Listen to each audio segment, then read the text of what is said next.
Слышны в саду даже шорохи.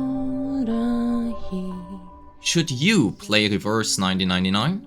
Well, this is a question you can only answer for yourself. But if you play mostly Hoyoverse games, as I usually do, this video might be for you. Before we start, let's get one thing cleared up. If you expect to run around in a 3D space or a grand, beautiful open world with action-based combat, this game is probably not for you. However, if you do enjoy yourself a well-written story in a Western setting with phenomenal English voice acting and a strategic card-based combat system, you will probably like R99. Reverse 1999 plays in the year, well, technically 1999, but also not really. Let me explain. A reoccurring cataclysmic event referred to as the Storm throws reality into disarray and reverses time. You play as Verton, referred to as the Timekeeper, and are part of an organization attempting to handle the storm as well as you can, while also going after your own goals. When the storm hits, time reverses, and the current era kind of ceases to exist. However, you have the ability to traverse the eras with the storm, making you kind of the best person to investigate the current situation, as you do not simply just disappear. The story itself touches various real-life events, such as the Great Depression, and makes many references to certain time periods. So if you're interested in history, this might be a plus for you as well. While that is the overall gist, I could dive deeper into the story, but I feel like that would possibly spoil some things, so I will leave it at that. The story is told in a visual novel style, with great music and absolutely phenomenal English voice acting. I'm coming.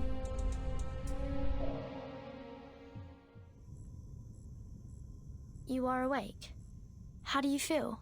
Any discomfort? I should note here, as of time of writing the script, native English speakers are complaining about the dialogue sounding very unnatural. For me, as a non-native, I have not found this to be an issue. However, if this might be a deal breaker for you, Bluepoch is currently listening actively to said feedback. What they will do with it, well, we don't know that yet, but it's generally a good sign if developers are listening. Let's have a look at the combat system. Composing a team of up to 4 units, you will face off against one or multiple enemies in a 2.5D battle screen. Each character brings 3 instantations, or cards, into the battle. You can take actions per turn equal to your current team size. Actions can either be using an instantation or moving cards in your hand around. If 2 of the same non-ultimate card are next to each other, they will combine into a stronger version of themselves. While this battle system looks very shallow at first glance, in my honest opinion it has more depth to it than it first looks, and team composition will be crucial in the late game. But Riff, team composition you say? Does that mean I need to spend a lot of money on the gacha? Well, while I cannot give you a definitive answer to that, let's have a look at the gacha system. Oh, and I will be making quite some comparisons to Hoyoverse games, as I am most familiar with those. In Genshin and Starrail, you pay 160 Primogems or Jade per wish, whereas in R99 the cost per wish is 180 clear drops. Given the lower pity in Reverse 1999, this makes it around 10% cheaper than Genshin or Starrail if you would hit soft pity every single time. However, the chance for a 5-star in Genshin is around 0.6%, whereas the chances for a 6-star in R99 is about 1.5%. Overall, I would hence argue that R99 is cheaper. However, please keep in mind, cheaper does not mean cheap.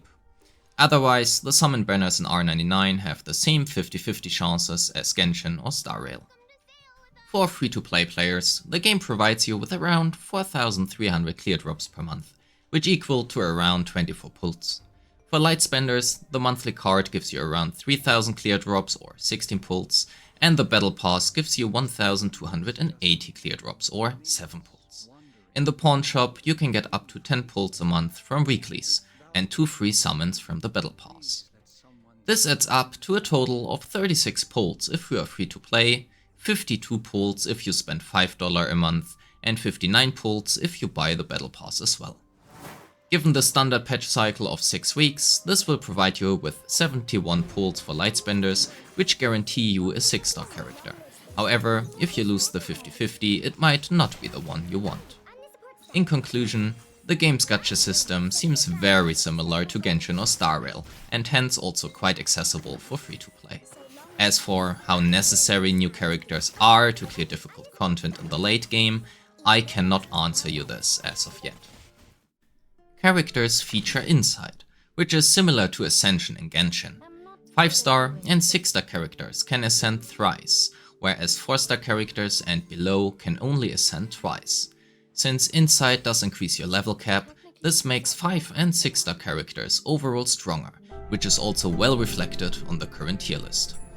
R99 does not have an artifact system or similar, so it will be less RNG grindy in that aspect. Each character can only equip one weapon, also called Psycubes, and you farm the materials for these in certain stages to buy them in the shop. Overall, my first impression of R99 is good.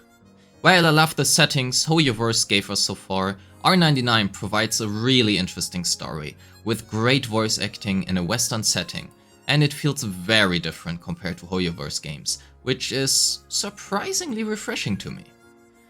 However, and please keep in mind this is not something I can accurately judge as of now, this game might be lacking some long-term motivation, well, if you want to call it that, due to missing RNG in relics or artifacts. But if this is something positive for you, well, you can only judge that by yourself. Thank you for watching and have a great day. Peace. Feel awesome. Now it's my turn to pet you.